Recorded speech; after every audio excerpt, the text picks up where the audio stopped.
Hi guys, welcome to another Emii Creations vlog, and today our vlog is going to be a little bit different. We're actually going to go over things that have happened in 2021. So first of all, Happy New Year's everyone, Happy 2022. In this vlog specifically, we're going to go over good and bad things that has happened to my business in the last year, kind of going over what could be done better, but what is done well. And at the same time, we're gonna go a little bit over my sales numbers to see what I've accomplished in comparison to the other years. Then at the end, we're gonna go over some goals for the new year, 2022. Let's get started.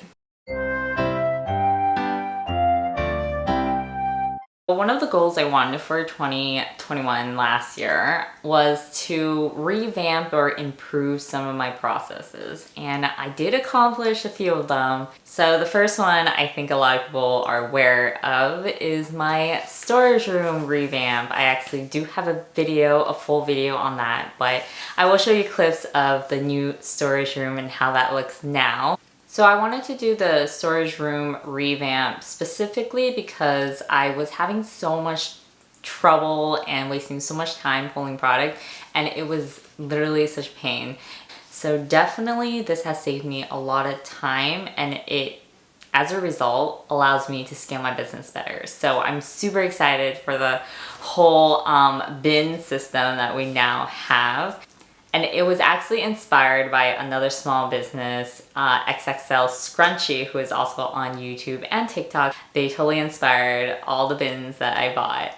And then someone on TikTok did ask how much the whole revamp process costs. I realized I never really mentioned that anywhere, but everything, including the storage bins, the units, the stackable bins, and then the shelvings that I got locally, they probably amounted to around $4,000 to buy everything. Now we did buy all the items over the course of 2 years, so we did spread that purchasing and payment out, but if you were to completely redo it from the ground up, it would probably be $4,000 to $5,000. And then the whole storage revamping process took around a week. But keep in mind, during that time, my parents were still in America. Right now, they're retired in Taiwan. So I did have 2 more people to help me. So if you're thinking of doing the revamp yourself, it would probably take more than a week, which is not bad, but just be aware that it does take a lot of time. But I definitely put it in my win category because it was something that really definitely needed to be done for me to be able to expand and have more products and utilize my space properly and be able to know how much space I do still have for new merchandise. So let's go to some bad things that happened in 2021. One of them was definitely my Kickstarter. So for those who don't remember, I did do a Kickstarter, or try to do a Kickstarter, for all my socks. Socks were a new merchandise that I wanted to try. I've never done socks before, and it was quite an expensive ordeal because I wanted to do 5 designs, but I think it amounted to $5,000 or something. 5,000 or over, like 5,000 to 10,000. I can't remember the exact amount, but it was really, really costly. And I was like, why not ask for the community for help? But that didn't work out, apparently, which is fine, you know, like it was a learning process. But we did launch a Kickstarter. I think it reached 50% funded, and then that's where it just stayed and then died. But I did still make my socks. And I feel like a lot of people were wondering, like, why did you still make your socks if it failed so epically on Kickstarter? So one of the things I did when I made the socks is we had samples. We had the samples in my little hands. And then at that time, I did have a few shows. So I was able to bring the samples to the shows. And a lot of people, it was so interesting to watch. A lot of people were really interested in the sock, really wanted to buy the sock, but they wanted to buy it there. I was like, oh, you can't order it in advance. It's like a pre-order concept. And they're like, oh, no, it's fine. So I realized it might be a product that people are interested in, like almost impulse buying. So like you might not get a lot of people willing to wait on it. They're like, oh, it's not worth my time waiting on socks, I guess, unless it's really special socks or something like that. But they really wanted to just like pick it up and walk away with it. So I was like, you know what, there's still a lot of interest that I viewed from my audience at the shows. So I'm still gonna try it out. I personally believe in the product a lot, enough for me to do it still. And conveniently at the time also, the shows did unexpectedly well. So I was very grateful that a lot of the in-person shows actually had a better turnaround than I thought they would. So I had more income than I had anticipated. So I was able to fund the socks myself. So another good thing that I managed this last year was to do 3 releases. I usually only do 2 releases per year because it takes me a lot of time to do a release, a lot of planning, a lot of designing time, and then manufacturers sometimes take 4 to 6 months to finish product making. For example, my plush keychains, I think they at minimum take 4 months. So I do sometimes have to plan way far in advance for releases, and so I only managed to do 2 releases per year on average. But the last year, 2021, I wanted to do a Christmas release for retail. So I used the socks as kind of like a Christmas launch point release, and it actually turned out pretty well. I was very surprised by the response, both retail and wholesale, from that launch. So the socks got finished in November of last year, and surprisingly that was like early November. So surprisingly that was early enough for wholesale retailers to want to have them for Christmas. So I usually ship wholesale relatively fast. I think my online processing time is listed as 5 days. But usually when we're nearing Christmas, I try to get them out within 2 to 3 days. So they arrived before December hit for a lot of the wholesale retailers. I got a lot of orders when I dropped the socks from wholesale, which was awesome. And then we had one show and my pop-up did really well with the socks as well. So that 3rd release was also awesome. I'm not sure I'm gonna be able to do that again. It was a very stressful process to do 3 releases. I can't imagine the people that do 4 releases a year. It's just like, oh my gosh, you must be just releasing all through the year. Maybe one day, but I was kind of proud of myself. I managed 3, and I think that would be my cap for now until I get a better system or like down for making new product. But that's a maybe in the future. For sure doing 2 releases a year is manageable, but 3 is doable now that I know I can do it. So that's kind of cool. Now on to social media. I had good and bad. Social media is its own category because it's like an ongoing battle. For those who are familiar and hate social media like I do, it is an ongoing battle. I did have some goods and bads last year regarding that.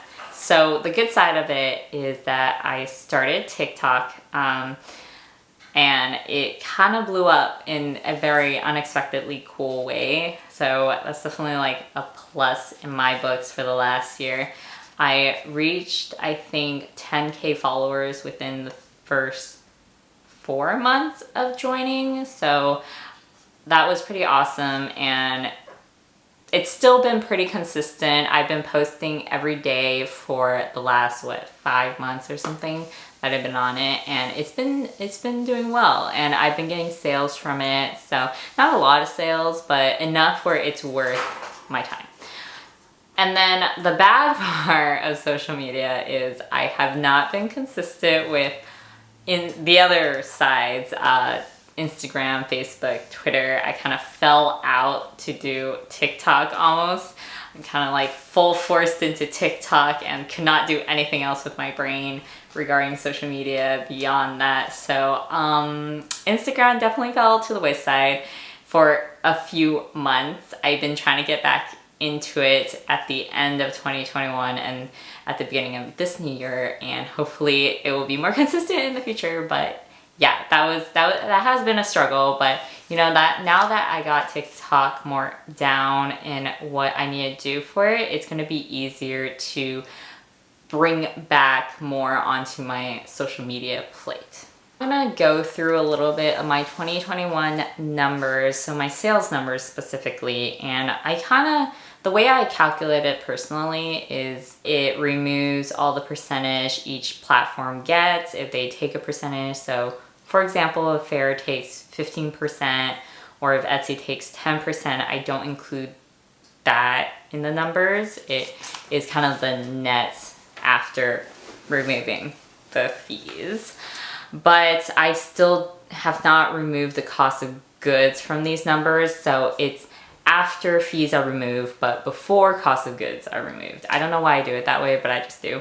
So be aware that these numbers can be inflated or deflated based off how you are used to doing your numbers. I kind of do a revenue summary for every single year.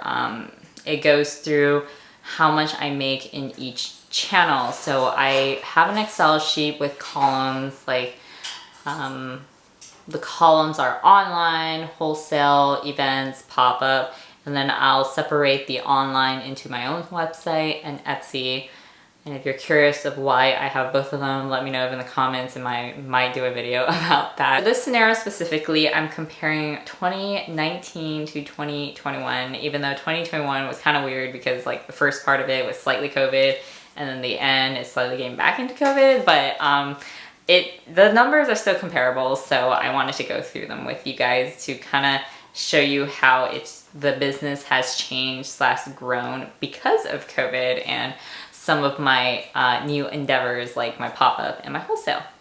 So in 2019 specifically, I made $77,000 in sales. This is before cost of goods is removed, so take home is probably only 3/4 of that if you want to know specifics. And in 2021, I made $71,000, which is a little less, but considering COVID took up like a first few months of the year in regards to canceled shows, I don't think that's too bad.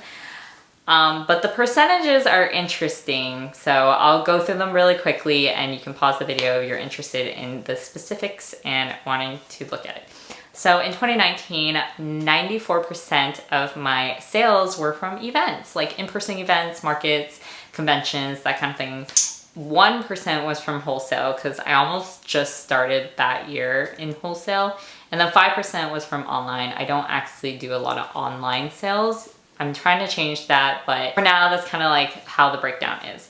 So for 2021, it definitely changed a little bit because shows were relatively canceled for a lot. So 53% were from sales, 26% was from wholesale. Definitely a big bump in wholesale because it felt a lot safer to do wholesale over shows, and then Faire did really well, and then I focused a lot of releases on my wholesale audience. So that was pretty cool. And then 10% online. A lot of people were buying more online because of COVID as well, so that was cool to see. And the 11% was from my new pop-up at the Mainplace mall. And the pop-up has been basically such an awesome experience. So for those not familiar, I do have a video going over the pop-up, the open market OC marketplace. So I will link it in the corner if you're interested in seeing that video and how that whole process got started. But it is a semi-permanent spot. It's there for as long as you want it to be, basically, and they sell your products for you. So it's an awesome experience because it's almost passive income. All you have to do is really restock product when things are out. You don't have to be there for any duration of time if you don't want to be. And it's kind of been something that has helped float me through COVID, but it's definitely rare to come across that type of market. So I felt really lucky that I have someone so close to me, and it's bringing a lot of awesome revenue, mostly during Christmas. Christmas was really crazy at the malls this year, apparently. So those are basically my sales numbers. Let me know if you have any questions about that, or if you want me to elaborate on anything regarding that. In true New Year fashion, I am going to go over my 2022 goals for my small business. So I kind of do this every year. I try to get around 1 to 5 goals I want to accomplish over the course of the year, depending on how big and overwhelming the goals are. And this year I have kind of like 4.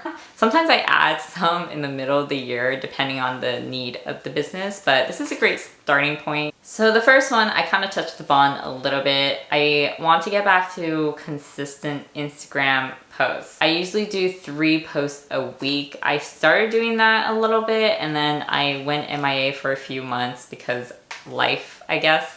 And I'm starting that up again with a whole new calendar spread where I actually write down every single post I want to do for that month. So I basically do a batch contenting at the beginning of every month for the whole month. And I try to film and photo around the first week of the month and like schedule everything on later. But if that doesn't work out, I'll do like a batch in the beginning of the month and the batch in the middle of the month. Beginning of the month makes it really less stressful once you schedule everything. And later does have a way you can schedule reels. If you're interested in knowing about that later specifically and how I schedule things, let me know in the comments. And then a lot of the content can also be reused for TikTok. TikTok has a little bit of a different audience, so I do have to change the content up a little bit based off my audience. So the second one is my barcoding system. I'm always trying to make it better. It's such a great addition to my business and inventory tracking and everything basically that I wanted to make it the best it can be. So for this year, I have already started it a little bit, but I wanted to make a barcode master binder. So a binder with basically all the barcodes in it if I ever need to go through and one time over for the week, like record everything. I'll just pull out my binder and record things via the barcodes in there. And we'll see if it works out or not.